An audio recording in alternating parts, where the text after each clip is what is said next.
Bismillah, wassalatu wassalamu ala rasulillah wa ala alihi wa ashabihi wa man tabi'ahum bi ihsanin ila yaumiddin, amma ba'd. Ikhwani, kita lanjutkan materi kita yang tersisa di semester 2 ini.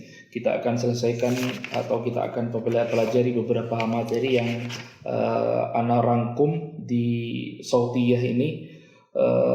Di pertemuan-pertemuan yang lalu kita sudah membahas sebagian tentang kekhalifahan atau masa kekhalifahan Umar bin Khattab radhiyallahu anhu. Di sini kita akan membahas lanjutan dari masa jabatan Umar bin Khattab radhiyallahu anhu dan apa saja prestasi-prestasi beliau selama menjadi khalifah. Di antara prestasinya adalah beliau melakukan berbagai macam penaklukan di daerah-daerahnya Romawi dan Persia.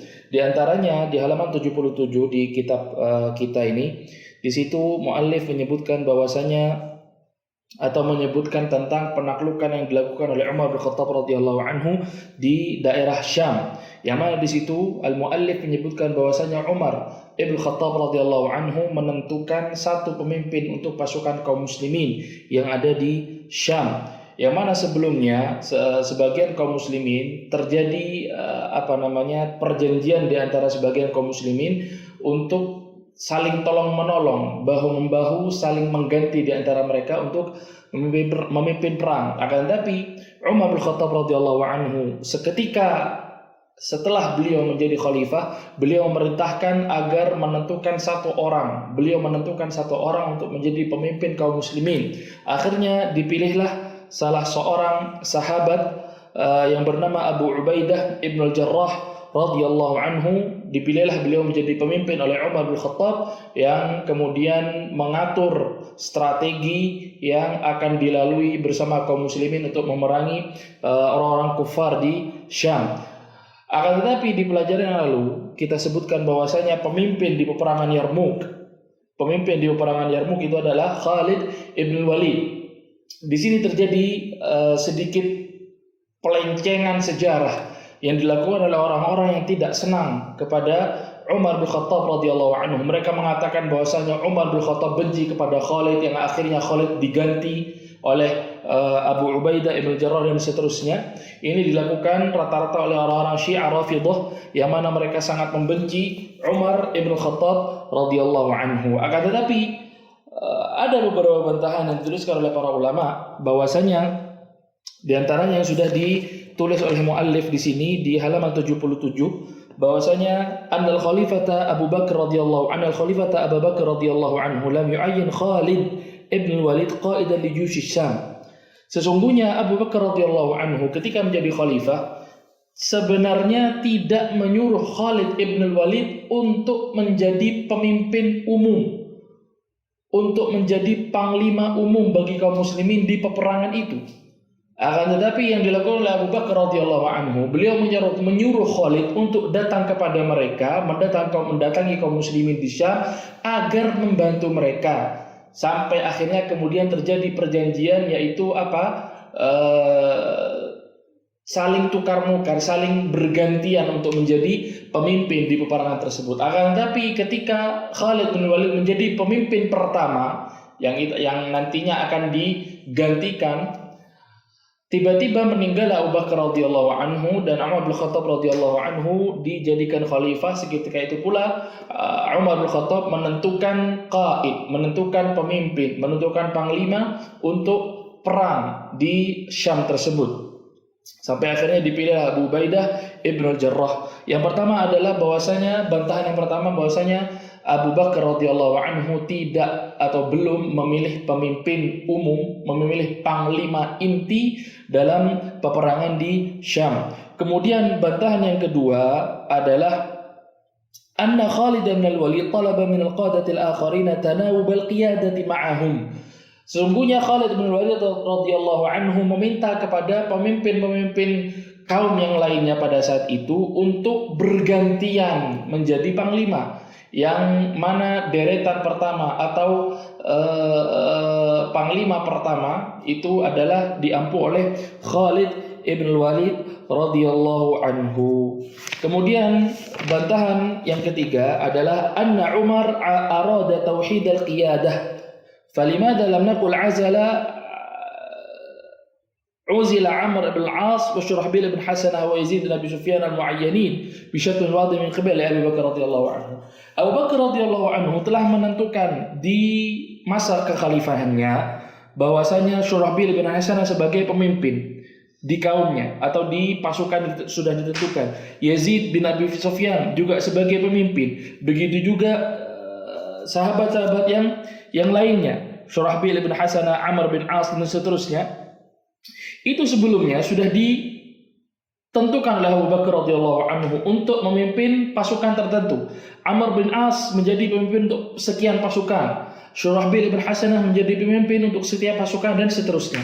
Sampai akhirnya Abu Bakar menyuruh Khalid bin Walid untuk mendatangi Syam agar membantu kaum muslimin di sana. Kalau seandainya kita mau atau mereka orang-orang yang tidak senang kepada Umar bin Khattab radhiyallahu anhu mau insaf, mau adil, seharusnya mereka mengatakan bahwasanya Umar ibn Khattab radhiyallahu anhu mengganti kepemimpinan Amr bin As, mengganti kepemimpinan Syurahbil bin Hasanah, mengganti kepemimpinan Yazid bin Abi Sufyan. Karena mereka-mereka inilah yang sebenarnya ditentukan oleh Abu Bakar As-Siddiq sebagai pemimpin dalam peperangan di Syam, bukan Khalid ibn Walid. Akan tapi Khalid diminta oleh Abu Bakar radhiyallahu anhu untuk membantu mereka di Syam, bukan sebagai pemimpin. Kemudian bantahan yang keempat, yang ini tidak dari kitab, di antara penyebab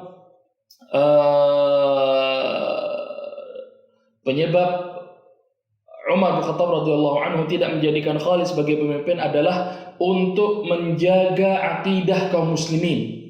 Karena pada saat itu, di saat mulainya Khalid bin Walid memimpin satu pasukan sampai akhirnya di daerah Syam ini, tidaklah Khalid memimpin satu pasukan perang kecuali pasukan tersebut akan menang. Makanya oleh karena itu Umar bin Khattab radhiyallahu anhu mengganti Khalid, atau Umar bin Khattab radhiyallahu anhu tidak menjadikan Khalid sebagai pemimpin untuk menjaga akidah agar mereka tidak bergantung kepada Khalid sampai akhirnya kalau dibiarkan bisa-bisa mereka mengatakan, oh kalau Khalid jadi pemimpin, kalau Khalid jadi panglima pasti pasukan ini akan menang.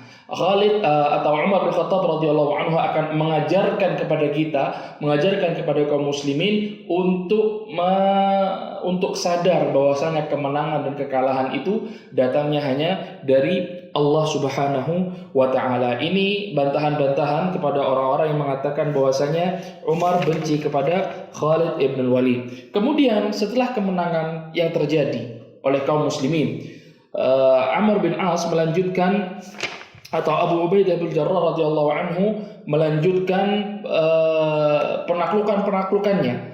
Di antaranya beliau melanjutkan untuk memerangi atau menaklukkan kota Damaskus setelah peperangan Yarmuk, menaklukkan kota Damaskus. Dan Abu Ubaidah menjadikan Khalid bin Walid sebagai pemimpin pasukan tengah, dan beliau menjadi wasarahu fil maisarah, dia sebagai pemimpin di pasukan kiri, wa ja'ala 'alal maimana Amr bin As, dan menjadikan Amr bin As sebagai pemimpin pasukan sisi kanan. Akhirnya sampailah kaum muslimin di Damaskus, yang kemudian kaum muslimin mengepung orang-orang kafir di sana, sampai akhirnya Khalid bin Walid radhiyallahu anhu mampu memasuki benteng tersebut, sampai akhirnya kaum muslimin bisa menaklukkannya tanpa ada peperangan sedikit pun, dan itu terjadi pada tahun ke-13 Hijriyah. 13 Hijriyah, yaitu di tahun di mana kaum muslimin menang dalam peperangan Yarmuk. Kemudian kaum muslimin juga melanjutkan peperangannya, melanjutkan penaklukannya sampai akhirnya mereka mampu menaklukkan Homs, menaklukkan Humat, menaklukkan Halab dan seterusnya di daerah Damaskus sana, di daerah Suriah. Dan mereka kaum muslimin tidak mendapatkan pembalasan atau perlawanan yang berarti sampai akhirnya kaum muslimin mampu menaklukkan Syam pada tahun ke-15 Hijriyah. Kemudian kaum muslimin melanjutkan penaklukannya, yaitu menuju Baitul Maqdis. Yang mana kaum muslimin mengepung Baitul Maqdis pada saat itu yang dikelilingi oleh benteng yang sangat kuat. Kaum muslimin mengepungnya selama 4 bulan. Sehingga kaum muslimin merasakan kerugian yang besar, kerugian materi, kerugian kekuatan dan seterusnya. Akan tetapi akhirnya kaum muslimin mampu menaklukkan Baitul Maqdis tersebut. Akan tetapi pemimpin Baitul Maqdis Al-Bitriq mensyaratkan, aku akan serahkan Baitul Maqdis ini, akan tetapi dengan syarat Umar bin Khattab datang sendiri untuk menerima kunci Baitul Maqdis ini. Akhirnya Umar bin Khattab radhiyallahu anhu datang ke Baitul Maqdis untuk menerima kunci Baitul Maqdis, dan akhirnya kaum muslimin mampu memiliki Baitul Maqdis. Ikhwani rahimani Allah wa iyyakum, di Baitul Maqdis ini ada kisah yang sangat luar biasa. Ketika di hari terakhir Umar bin Khattab radhiyallahu anhu tinggal di daerah Syam. Pada saat itu pada hari Jumat, Umar bin Khattab naik ke atas mimbar menjadi khatib. Ketika datang waktu salat, akhirnya Umar bin Khattab radhiyallahu anhu meminta kepada Bilal ibn Rabah, yang mana beliau adalah muadzinnya Nabi sallallahu alaihi wasallam. Beliau meminta kepada Bilal ibn Rabah untuk menjadi muadzin, untuk melakukan azan pada saat itu, karena telah datang waktu salat. Akan tetapi Bilal radhiyallahu anhu mengatakan, "Ya Amirul Mukminin, ama wallahi ma aradtu an uadzina li ahadin ba'da Rasulillah sallallahu alaihi wasallam."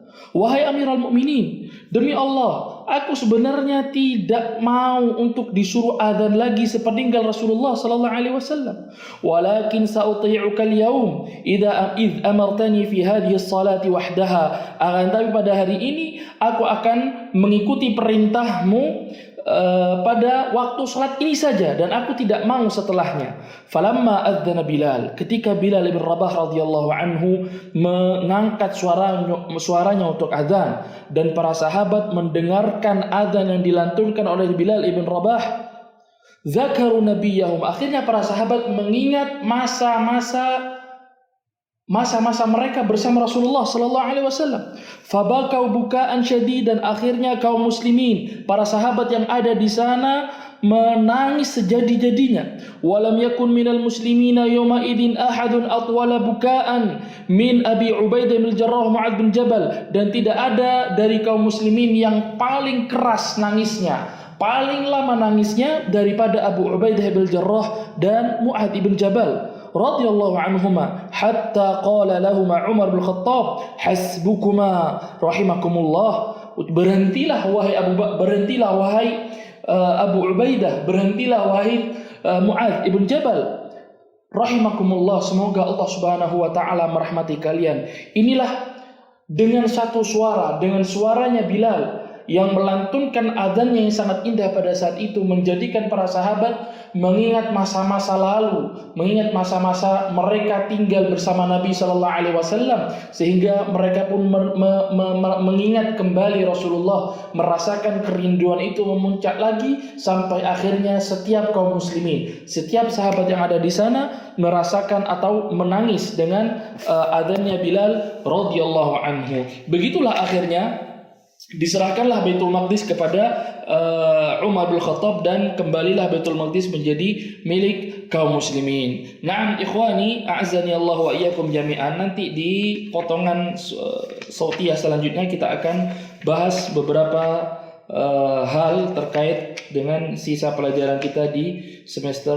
2 ini. Sallallahu wasallam wa baraka ala abdihi wa rasulihi nabiyina Muhammad wa ala alihi wa ashabihi wa man tabi'ahum bi ihsan ila yaumiddin. Assalamualaikum warahmatullahi wabarakatuh.